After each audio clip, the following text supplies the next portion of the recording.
Hello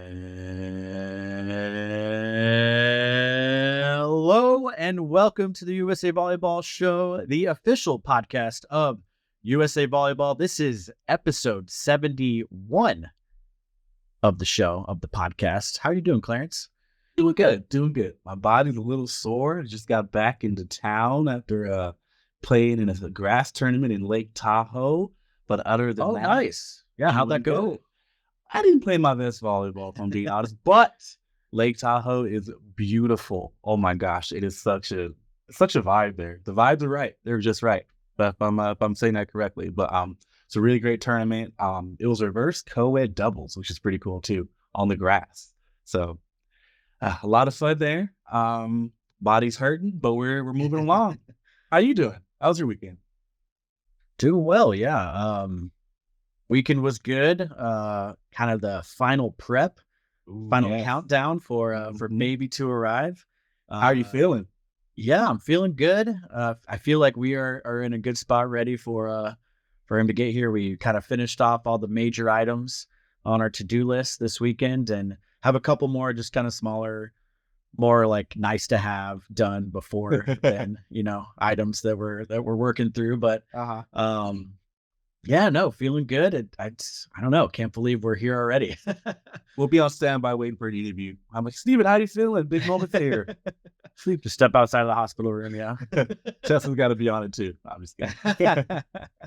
Yeah, but this, for the listeners here, this will be my final episode for a while. I'll be gone for 6 weeks on paternity leave, but we'll be back and feeling.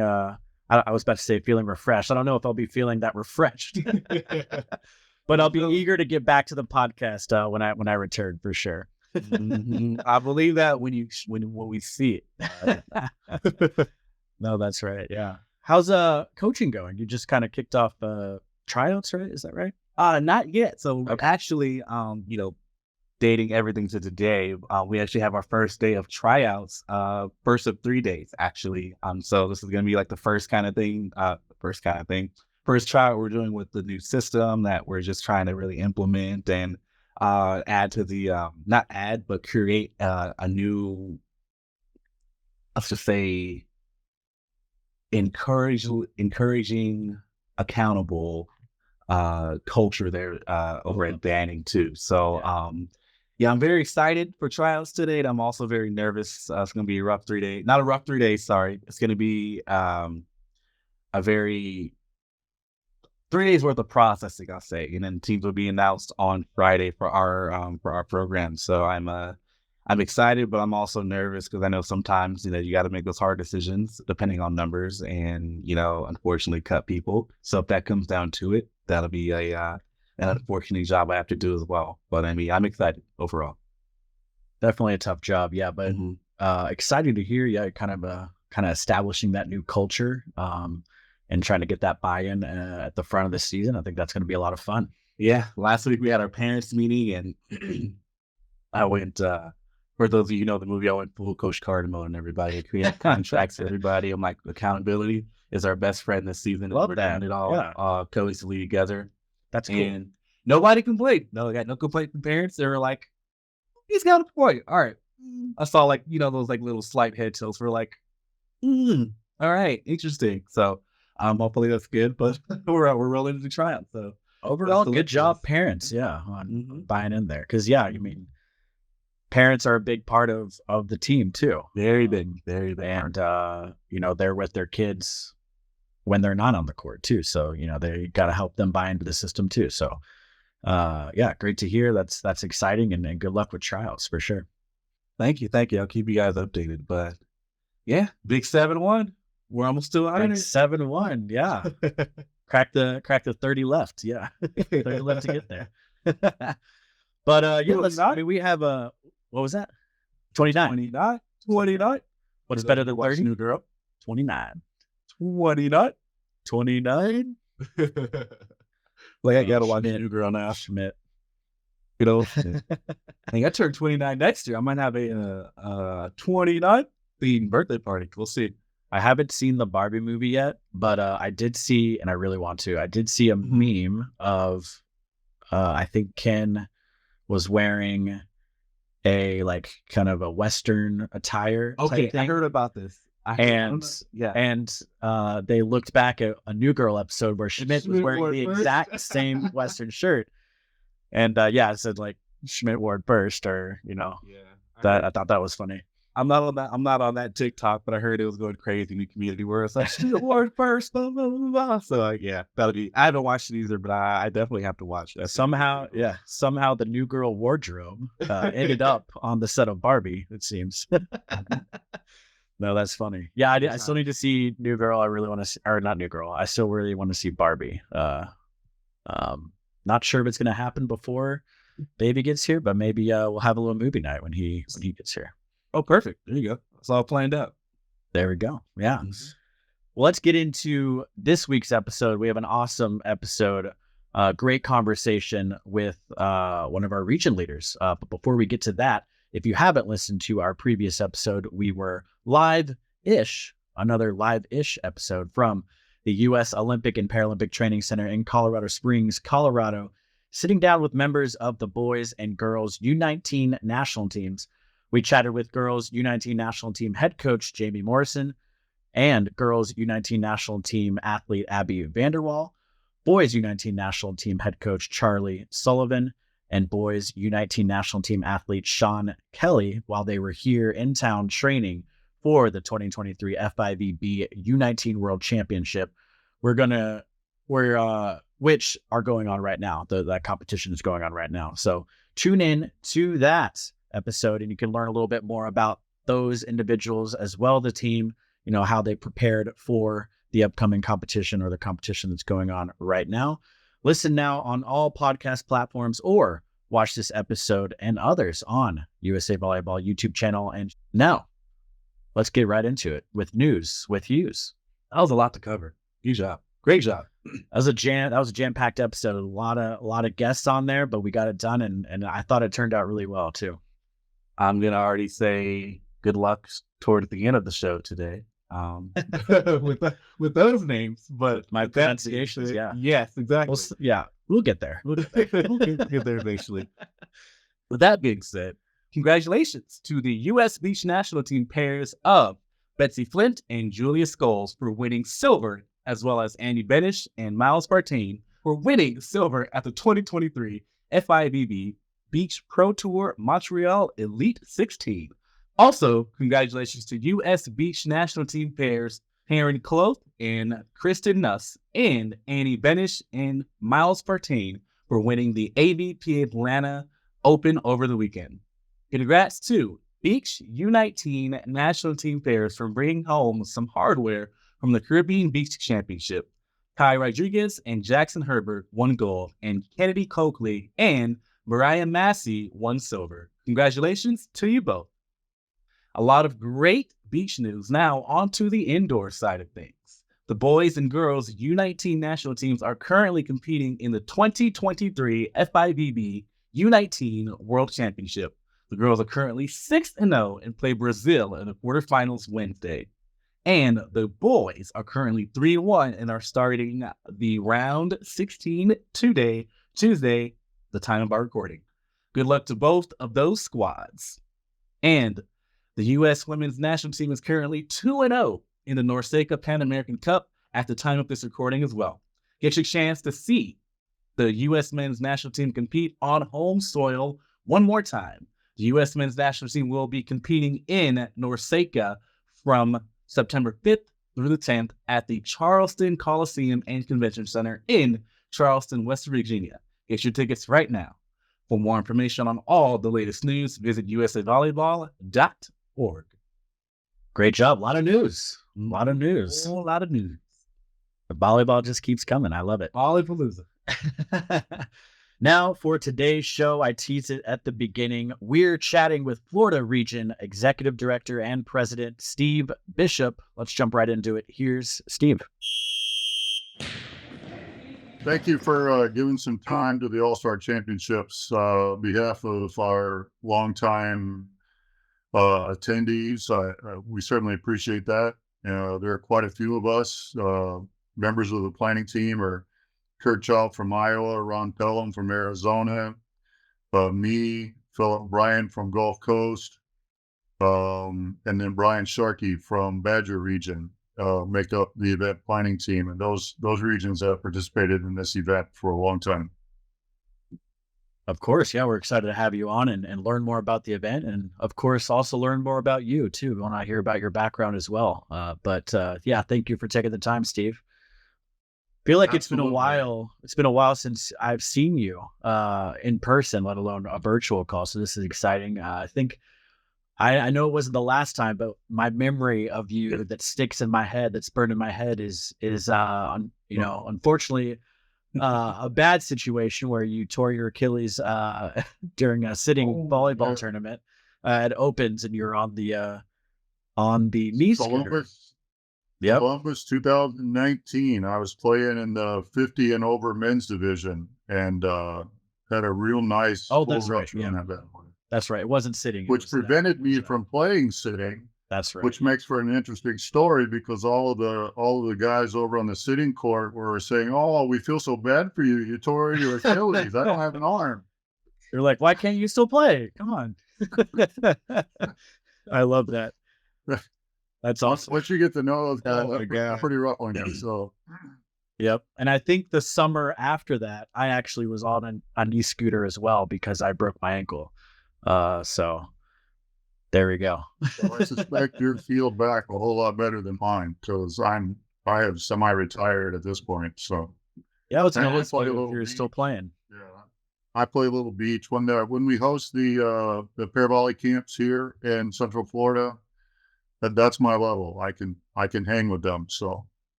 awesome.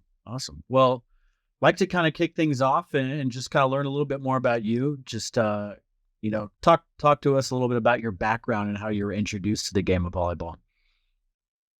Sure. Thank you very much. I appreciate it. So my volleyball journey started when I was in a gym in Albuquerque, New Mexico, playing basketball. The base volleyball coach for the volleyball team there saw me in a slam dunk. It was an impromptu slam dunk contest. And he came over and asked me if I played volleyball. And I said, of course I play volleyball because I had watched my parents play in leagues when I was a kid. So he invited me to the tryouts for the travel team. And of course, I showed up within the first few minutes. I realized I really didn't know how to play volleyball like I thought I did because they were running offensive and defensive systems and a back row setter and stuff you just don't see in rec league volleyball watching your parents play, right? Right. So his name was Amr Chand. He took me under his wing and taught me the game. And that started the journey for me. And I went from being an athlete to a coach, to a club director, to a region administrator, and then all the other great roles that I've gotten to have over my journey. So that's where it all started.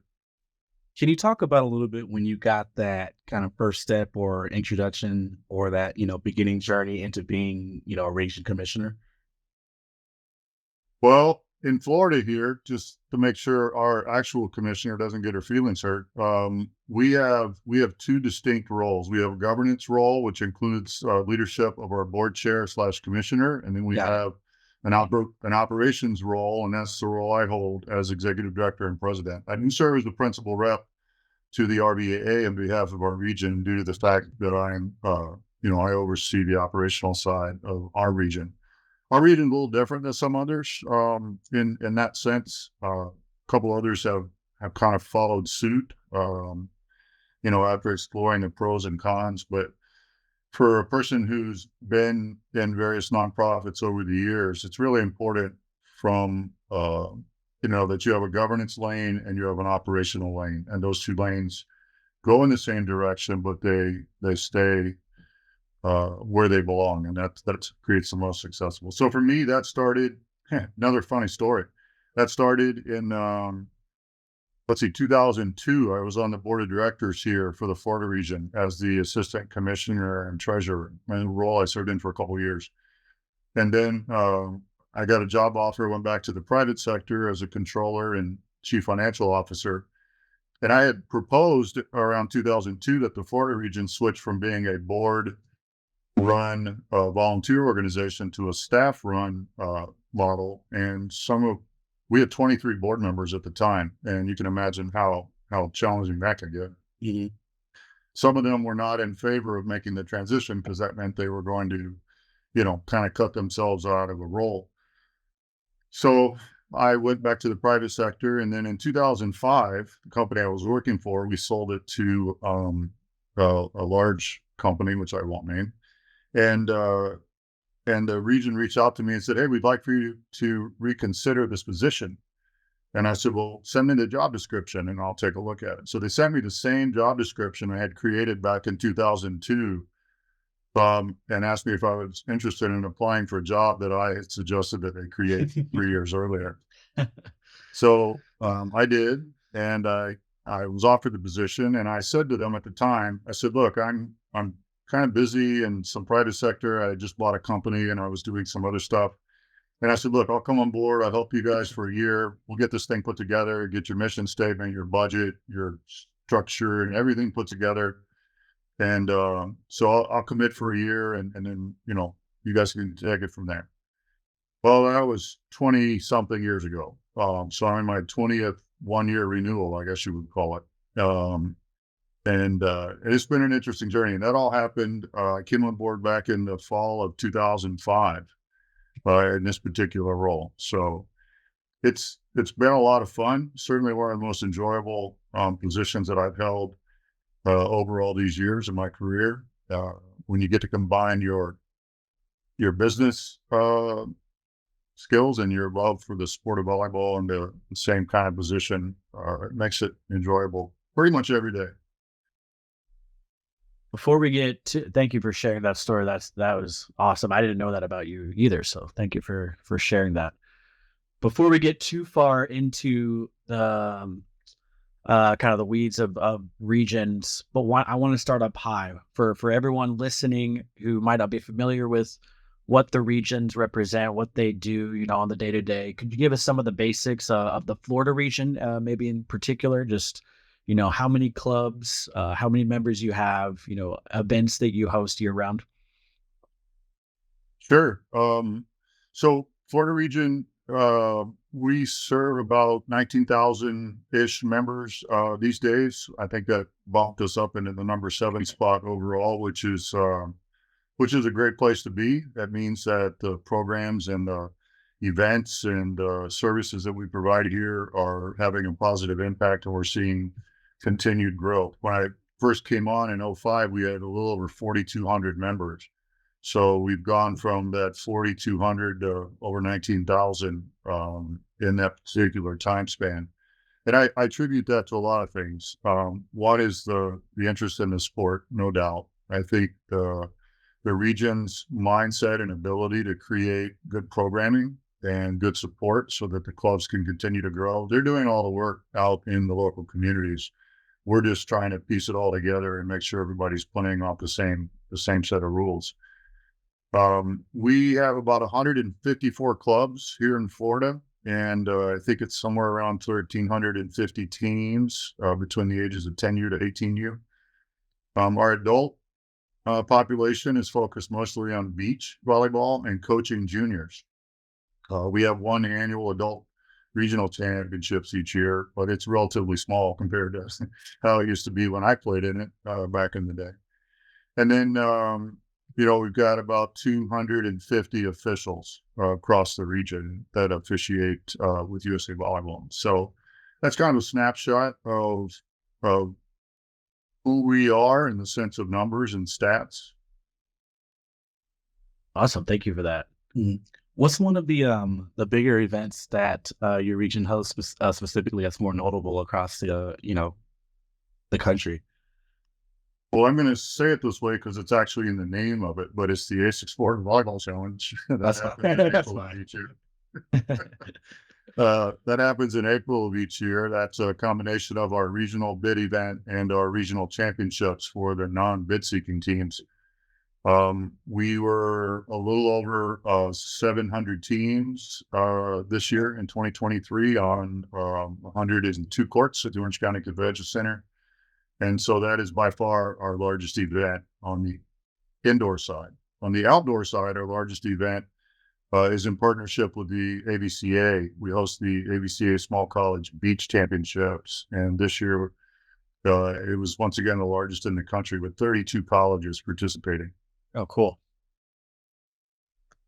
Well, you mentioned the growth from when you started, and you mentioned, some of the factors that may have attributed to that.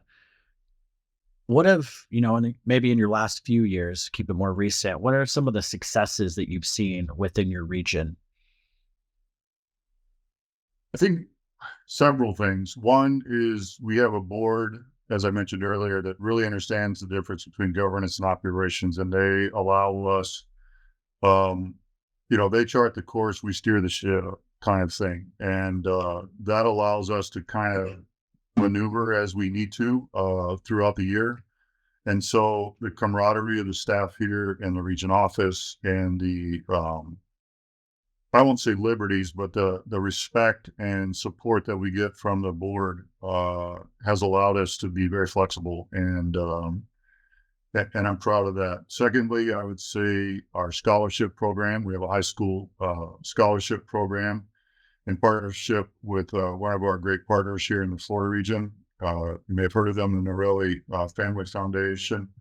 We started this scholarship program in 2007. So as of 2023, we've awarded 278 scholarships to high school seniors to the tune of $736,000. Wow. Incredible. So we're really proud of that. I'd say the success of our clubs at the national level, the number of Florida clubs winning bids at the various JMQs across the country has continued to increase each year. That's a testament to the clubs and the work that they're doing in the local communities. And then that parlays its way over to our All-Star program, which we call Team Florida, and the success of that program all the way back to 2000, quite honestly. And so those are some of the highlights, I think, that I would say have attributed to many of our successes and things that we're very proud of. What are before we jump into All-Star? I know you mentioned the All-Star, Florida All-Star team being part of that, success, that list of successes that your region has. But before we jump into that category of things, what are some of the challenges that you guys face, on the back end when it comes to trying to, maintain the retention that you guys have created within your membership and your events and the growth there? Well, that's a loaded question. Competitive landscape comes to mind. Growth, anytime you have growth can be good, but growth creates challenges, meaning that events are bigger. You all know this, and you have a hard time finding venues that can facilitate the size of your growing events.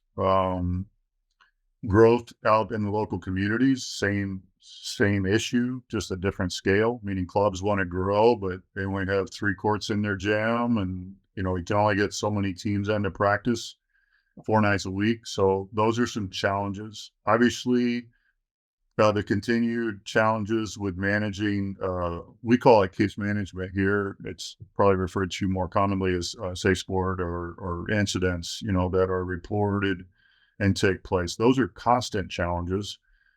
Trying to make sure that we're keeping the athletes safe.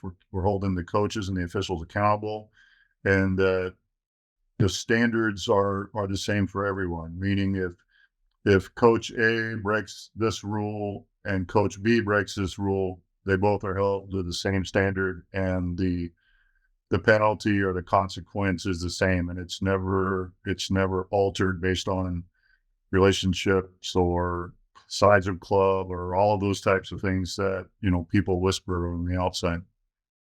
But again, before we dive into All-Star Championships, you mentioned the Norelli family, and I just want to give some depth to that a little bit. And it sounded familiar to me, and then Laura reminded me of who the Family Foundation is. But they helped with the Hickory Point Beach Parabolic Training Center. Is that right? That's correct. Yeah, they fund 25,000 a year for the beach paravolley program because it's not a World Paravolley IPC sanctioned event yet, and so therefore USA Volleyball is unable to draw down USOPC funds. So in order for us to keep this moving forward, the foundation stepped up and said, not only will we support your scholarship program and a handful of other things that they do, but they also have supported the beach paravolley training for USA Volleyball. They committed $100,000 for the quad, which will go through 2024. And he's also just recently contributed another fairly significant amount of money to help us go after the beach paravolley world championships in November of 2024. So we're in the middle of a bid process right now with World Paravolley. And as you all know from producing international level events, they can be quite expensive. So Definitely. Yeah. Thank you for adding to that a little bit. What in you're involved with the Beach Paravolley program, heavily involved with that in Florida with the Hickory Point Training Center as well. Through your involvement, how's the growth been? How's the, what are some of the successes that you've seen as that program has kind of got off the ground and is growing now? well, I'd say some of the most notable successes are we've had two RDEs, which is the Recognized Development Event. That's a event sanctioned. One was sanctioned by the zone. Joe Campbell is the zone president out of Texas. And the other was actually a true World Paravolley RDE sanctioned back in December of 22. That's an event we held in conjunction with the AVP event here in Central Florida. So those are really nice successes for the program. Australia came over and played in the event in December of 2022. It's difficult when you have momentum and you're moving toward what you hope is going to be a Paralympic recognized sport. And then when the IPC or the World Paravolley and the IOC and IPC announced that they would not be adding beach paravolley as a sport in 2028, that really kind of set everyone back on their heels just a little bit to try and figure out, what do we do next? The pandemic certainly threw a wrench into that because they had a 2019 World Championships event in Pingtang, China. And then obviously nothing in 2020, 2021. Countries were still unable to travel because of travel restrictions and visa issues with the Department of State here in the U.S. We thought we were going to put something on the board in 22, but then the announcement happened and that kind of stopped that. So we've been waiting on World Paravolley to finish up their visioning of how to make this a Paralympic sport for the 32 games in Brisbane, Australia. So while I will miss, because I plan to retire in 2028, I will miss being at the 2028 games to watch this thing happen. I'll certainly be cheering them on from afar if it comes to fruition in 32. The way you kind of talked about how, your background when you were going to give the region a year, help get them set up. I won't be surprised if we hit 2032 and we're on another podcast call with you. Just referencing about this. Well, they keep telling me I can't retire because I'll go crazy because I like to stay busy. But Say, look, you're gonna be bored right now. That I don't know. I'll sit on my front porch and whittle a stick. I don't really care. But I love that. First 30 days after I retire, I'm going to get on my motorcycle and go on a cross country motorcycle ride. That's what I'm going to do. Oh wow! Cool. What kind of bike do you have? I have a Honda F6B bagger, 1800cc bike. I ride with the Patriot Guard Riders. I don't know if you're familiar with them or not. They are all former military, and we do funeral escorts for fallen soldiers and military. We actually even do it for firefighters, police officers. Oh, wow. So what happens is the system gets all clogged up. There's so many funerals that take place that the law enforcement can't deal with all of them. So they call on the Patriot Guard Riders, and we will do funeral escorts for. We'll pick them up at the airport, maybe coming right off the plane, and transport them to either to the National Cemetery or to a funeral home. We do parades, we do all kinds of stuff. So, Oh, that's really cool. Is That's your amazing. cross country trip going to be with the group or just yourself? well, my wife asked me the same question, and I told her I'm not sure yet. If I were taking off tomorrow, it'd just be me, and I just ride until I got tired, and then I pull over and get a room. But I'm not sure. Check back with me. Is the wife not interested in joining you either? She would go if I asked her to. But we live on a farm and we have horses and chickens and Oh, goats and okay. all that Yeah. kind of stuff. So Yeah. both of us disappearing for 30 days probably wouldn't go too well. I'm not sure how they all Yeah. feed themselves. That makes sense. Yeah. Well, we got to see if he's even actually going to retire. Well, That's so- right. But yeah, kind of moving into thank you for that, by the way. That's a very interesting fact about you. Didn't really know that. But kind of going into the topic of the All-Star Championship. This was the first year, not the first year, but returning year for the regions taking over the All-Star Championship. Overall, can you talk about how the event went? Sure. Be glad to. It went really well. I think kind of the transition from the HP Championships as USA Volleyball retired that name and moved to NTDP, National Team Development Program, and then kind of the transition over to the USAB All-Star Championships. I think it was all very timely and worked out quite well. Um, I'd say some key takeaways from the event is just the camaraderie of the regions getting to work together. I mentioned the event planning team at the beginning of the call. We also have an officials planning team that works behind the scenes because we work in conjunction with Patty and the official development team, and we do mentor, mentee type roles and do a lot of training at that event so that the officials find great value in participating. It's an invitation only type thing for officials as well for those regions that are participating. So we had 90 teams this year, 21 delegations that included 20 regions and one international delegation from Canada. 4-day event went quite well. Arizona region won the Region Cup this year. Very proud of them. It's their first win of the Region Cup.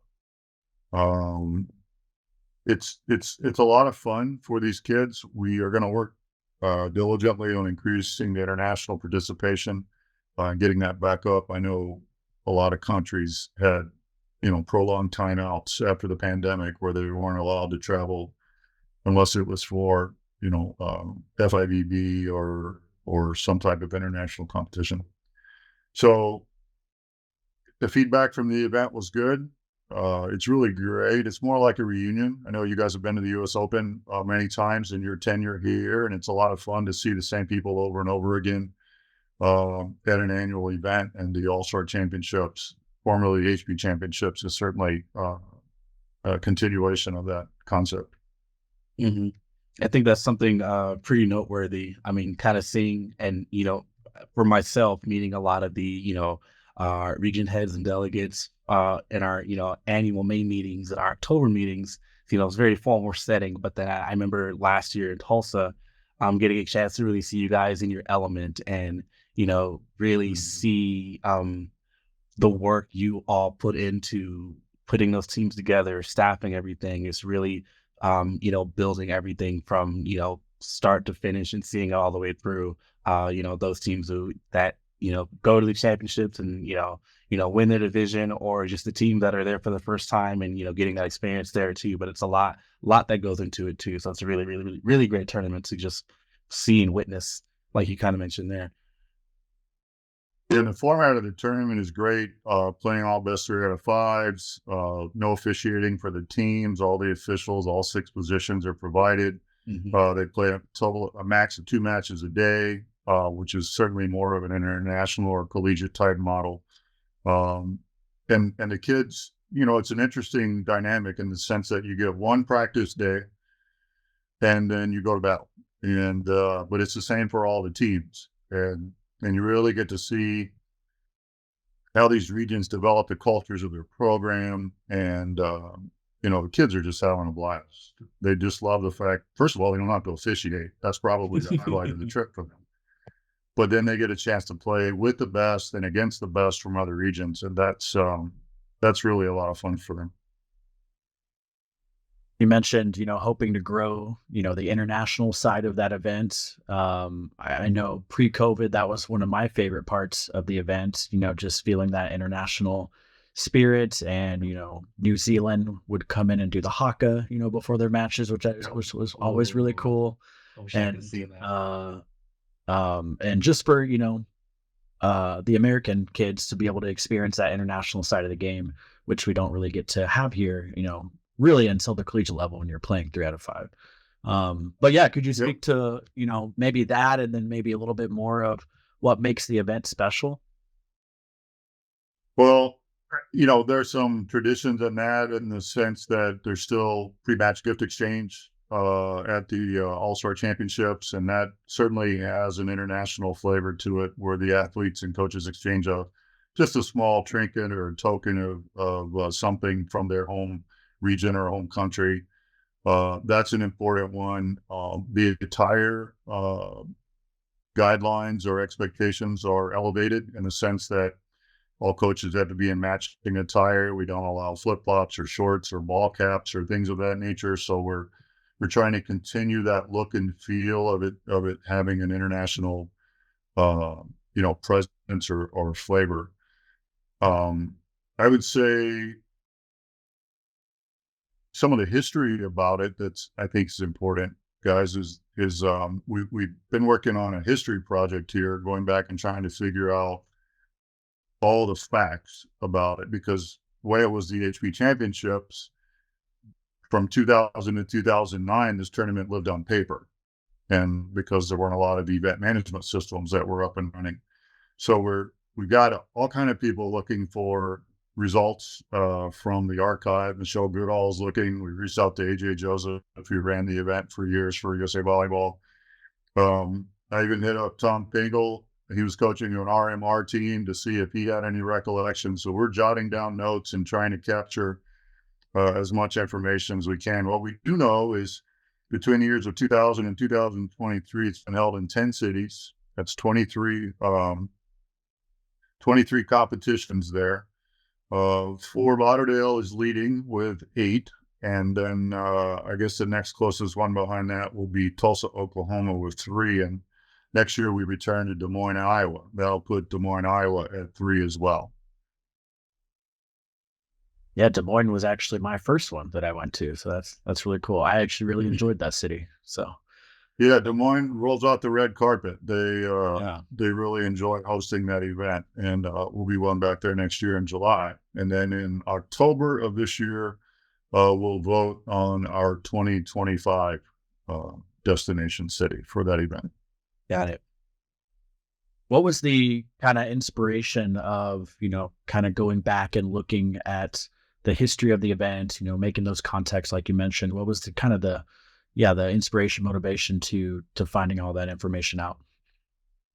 Well, twofold perhaps. One is, it just didn't exist anywhere in a singular location. It was just fleeting thoughts, or someone thought they remembered where we were on this particular year, and who won the tournament that year, and who won the Region Cup, and things of that nature.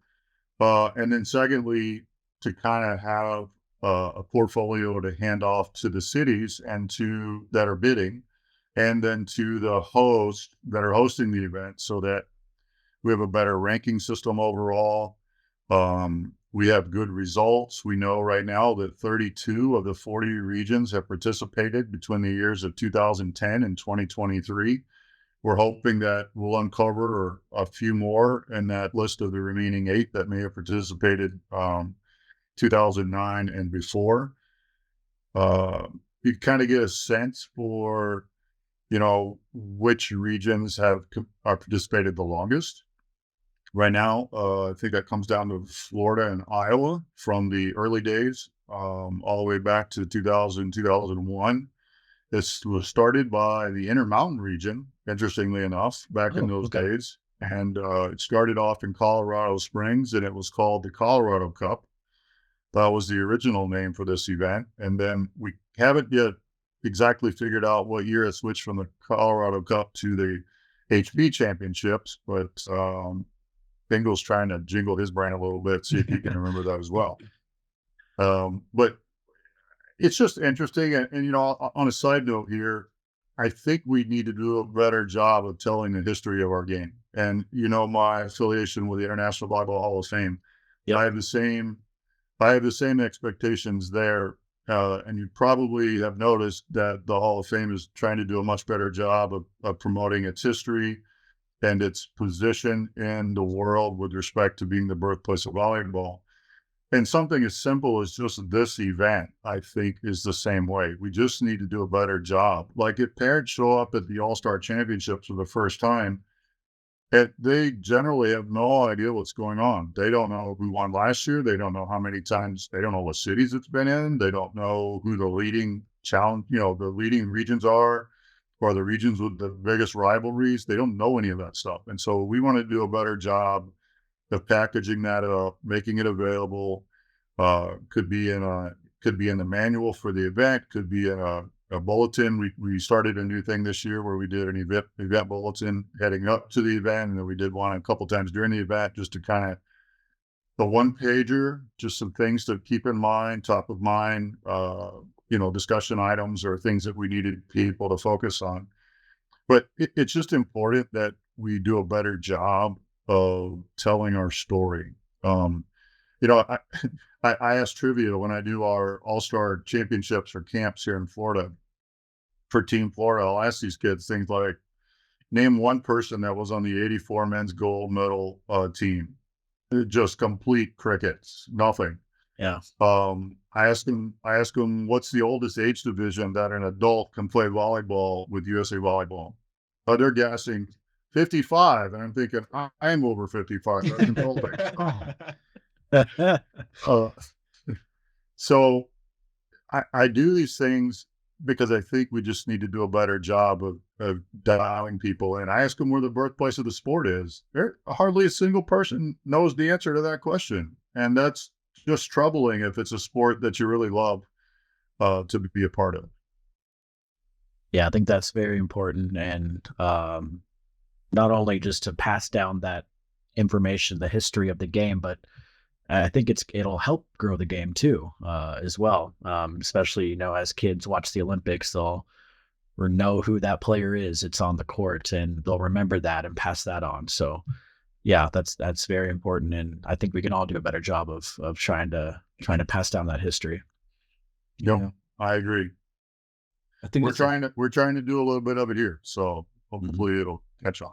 I think that's a really good segue into just talking about the volleyball community as a whole. And, you know, I think that's a really good, you know, point to identify. I think that's something I definitely need to consider, continue to consider as I, you know, run the adult nationals and, you know, have these, you know, age-old players at the age of 70. I hope I can do what they do when I, you know, one day turn, you know, 70, but, you know, help As you're influence coaching as you're coaching too, Clarence. That Do some too. trivia. Do some That trivia too. practice. Oh gosh, I'll grow the condition all day if they didn't. But just talking about that, all these newer club players coming in at the, you know, 18, 19, 20-year-olds, the club age range, and, you know, they don't know the history behind the event, and that's just a really good point to identify. But again, just kind of connecting back to the volleyball community. It's very large, but yet very, very, very connected. What is a good thing about, excuse me, I just got an email, kind of threw me off there. What's the good thing about the community as a whole that you've noticed as a, you know, participant and a leader and an influence as well in the sport of volleyball?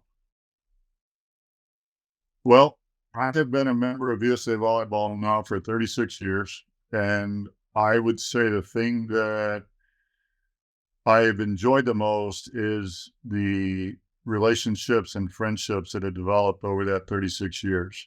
Here in Florida, we refer to it as a lifetime sport with a lifetime of friendships. That's one of our taglines. And I think it really resonates with me because when I mentioned Amar Chand, who's now passed, got me started in this sport. Many years later, I would see him once a year. He became a referee after he finished coaching, and I would see him at one of the national championships, oftentimes the U.S. Open when I was playing there. And we would visit and talk about the past, and then we'd bump into somebody else because I started in some country region, and so I still have friends there from the old days back in 1987 when I got started. And so we still see each other, and even though we only see each other once a year, it's like a lifelong friendship that just keeps going. That's the one thing. I refer to this as a big small community or a big small family, meaning it is big, but you tend to have kind of like a church concept. You have your own little groups of people that uh you visit with on a regular basis, or you can confide in, or you spend time with. um I've been going to annual meetings for 20 22 years, I guess it is. I've only missed two in all of those 22 years, and that's uh, we have two a year. And while we still tend to all talk about the same things over and over, it's still fun to get together and see each other, and you know, kind of compare notes and see how things are going and where we can improve, and how we can make this whole entire journey a little bit better. So I attribute uh, probably my number one um, memory and takeaway are all the times that we get to spend together at various events, and the All-Star Champs, the U.S. Open, the annual meetings, things of that nature. Create some lifelong friendships. I mean, as to take it even a step bigger, as part of my role with the International Volleyball Hall of Fame, you end up with friends all over the world, volleyball friends all over the world. And so that's pretty special. Yeah, the Open Championships, and we've had episodes of the podcast dedicated to the Open Championships, and say it every time. It's like it's a family reunion is really what it It comes is. down to, and you see it when you go there, and it's a lot of fun. One year when I played, I wasn't the one organizing the team, but the guy who was, we needed a couple more players, so he's picking up some free agents, and just happened to pick up one of my college teammates Oh, wow. from like 5 or 10 years ago, and just completely random. He was like, "Oh, do you know this guy, Jonathan?" I was like, "Oh yeah, played college with him." That's so funny, random, but yeah, it's such a fun event, and a big family reunion. So yeah, definitely echo what you said. A big community, but a small connected community as well. Mhm. Exactly. Kind of going into, we talked a little bit about the growth of the game, and specifically in your region, but um, who specifically in your region is behind the scenes doing all that work to grow the game within Florida? Well, I'd have to go back to an earlier comment about our club directors here in Florida. They're doing a lot of the heavy lifting, if not most of it, in their local communities. And, some are doing it full time and it's a job for them. Some are doing it part time and they have other jobs and they do this on the side. There's a mix of both of those still. I think the number of big clubs or clubs that provide full-time salaries and have buildings and things of that nature continues to grow, and not only here in Florida, but I think across the country. We've seen, recently the for-profit sector kind of focus on youth sports and kind of come into the market a little bit and try and capture a percentage of the market share. And that's to be expected when you've got a successful business opportunity for the for-profit sector to lean in a little bit and see if there's a lane for them. Uh, for the sake of here in Florida, I go back to two groups, the club directors and our board of directors. Those two groups of folks allow us here in the region office to run as fast as we can possibly run to set them all up for success. Is there a, just out of curiosity, is there a specific club that might be, doing great work in Florida that maybe some other clubs around the country could kind of mimic, and maybe do some of that same work in their own region? Yeah, I'm going to point to all 154 of them. You're not going to trap me like that. I knew as soon as it was coming out, I was like, he's not going to answer this. He can't pick favorites. I've run two political campaigns here. You don't answer questions. Well trained, well answered as well. Well, on that note, why should a why should why should a parent of a young athlete consider getting their volleyball getting their child involved in the sport of volleyball? Not only that, but within the Florida region, if they're along those lines. Well, the one thing that I tell people when I talk to them in person is, and I just did a interview yesterday with someone to talk about this for athletic directors at the school level, and they were asking me some questions about, USA volleyball. Why is that important? And I said, well, you have to understand a couple things.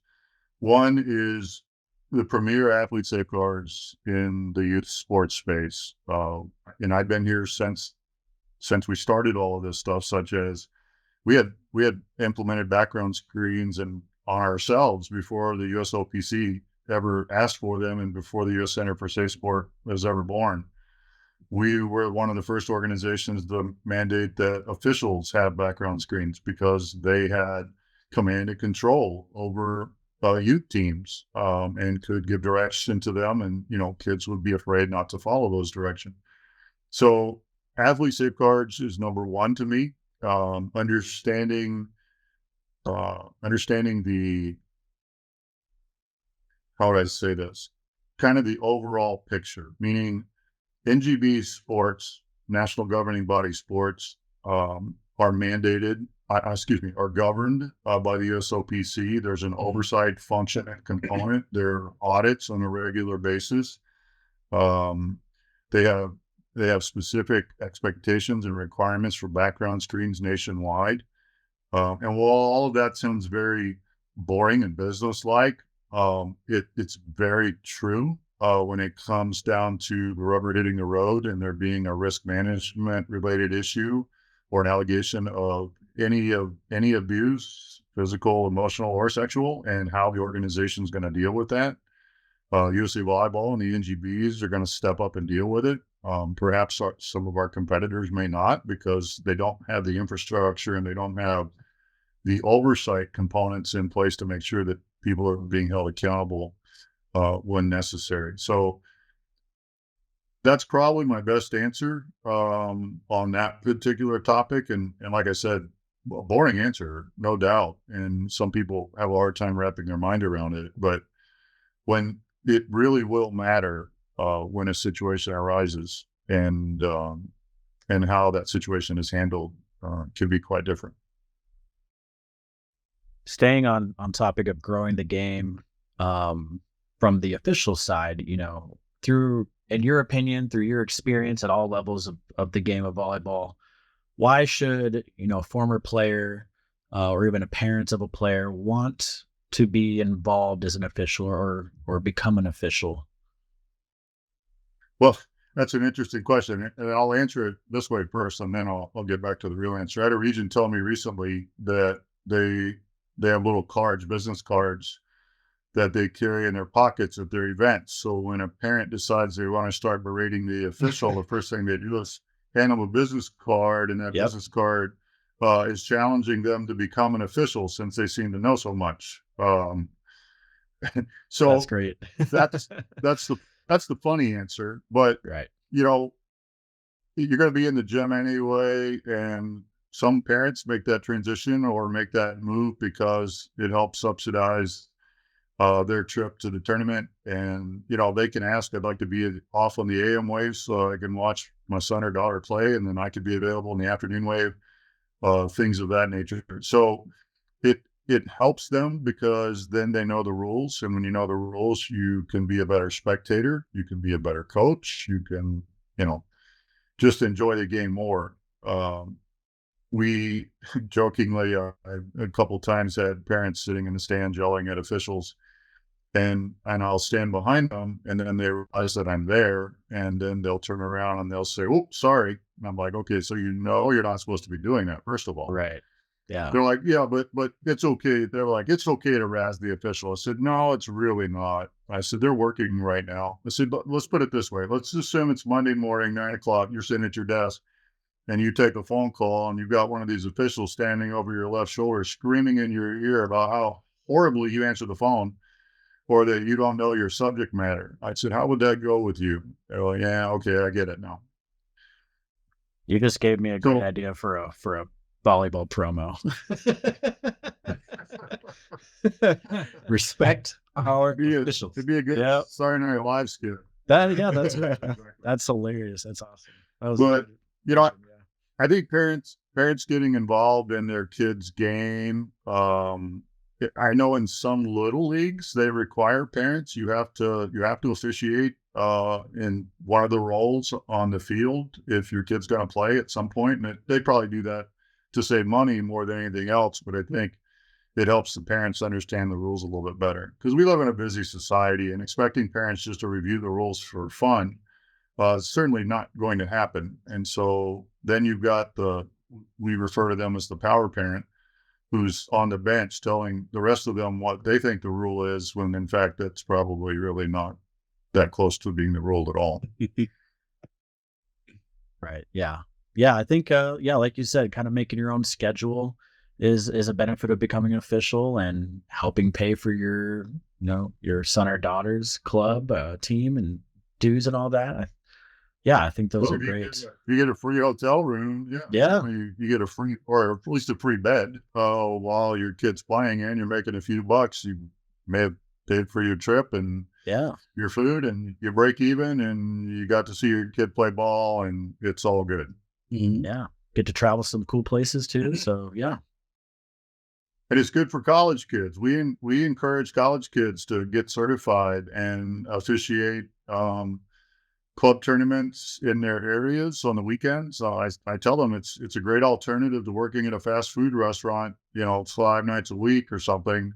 You stay focused on your school, you do your homework, and then work at a juniors tournament on the weekend. You can make the same amount of money in 2 days as if you were working all week at a fast food restaurant or a department store. So sometimes the light bulb goes off and they realize, wow, man, I didn't think of that. Yeah. That sold it for me. Yeah.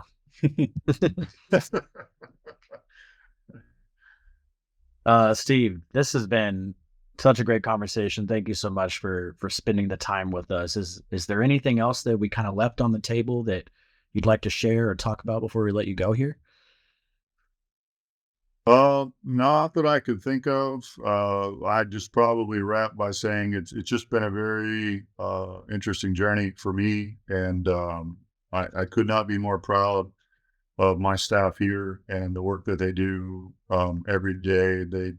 I tell people often they run through a wall for me if I ask them to. I don't know if they do it twice, but they certainly do it the first time. And they're just absolutely great group. And we produce between indoor and beach somewhere between 30 and 40 events a year, which sometimes doesn't leave many weekends that we're not somewhere. I've been trying to scale that back a little bit. So next year, I think we're going to get that down to 20 or 24, which will be kind of nice. But nobody succeeds by themselves. And so I always want to make sure that this group's getting some credit, because you don't hit the milestones or the things that we've been able to accomplish as a one-person show. It's just not possible. Yeah. Yeah. Thank you so much for all you and your staff, all the volunteers, club directors, clubs, everyone in Florida to help grow the game. Thank you so much. You bet. Thanks. Appreciate you guys. Thank you. A little focused on Florida and the All-Star champs. Thanks for that. Appreciate it. Of course. We'll get you on the books for 2032. All right. Take care. From my motorcycle. There's a podcast episode. Yeah. Never been done before. From my motorcycle. All right. Awesome. Thank you, Steve. Thanks a lot. Thank you. See you guys. Bye. Such a great conversation with Steve. I love having our regional leaders on our podcast. We did those those episodes back in December/January. We recorded them in December. But we had those interviews with our regional leaders then and just got to learn a little bit more about, the day-to-day, what they do, the successes, the challenges in each of the regions. And it was great to hear Steve kind of talk about that within the Florida region as well. I mean, I personally really love his motorcycle hobby and what they do. Yeah. And a lot of the just volunteer efforts that the group does for, the first responders around, I don't want to say around the area, but, in his region, I guess, around Florida, it was just really, really, really cool.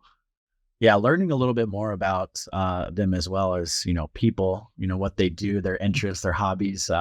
I've known Steve for quite a while, as long as I've been at USA Volleyball, and I had no idea about that. So that was really cool to hear about that. And hopefully he enjoys that cross country motorcycle ride. That's gonna be a lot of fun when he retires, if that day ever comes. I know. He says he will. Like he said he was supposed to.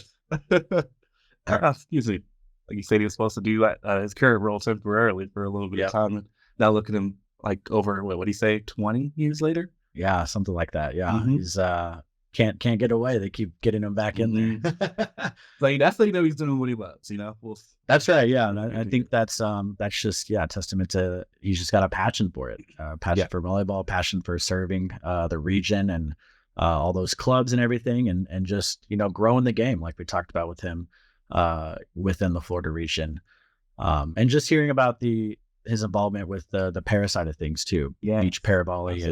They're trying to grow that sport, that discipline, and hopefully, here soon we'll, in the next, couple quads or so, we'll get that into the Paralympics event, get that discipline into the Paralympics event.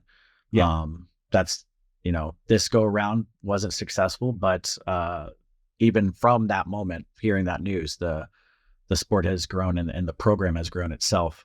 Already. And he's got some good things on the horizon as well with some competitions coming up, which is going to be really cool to see.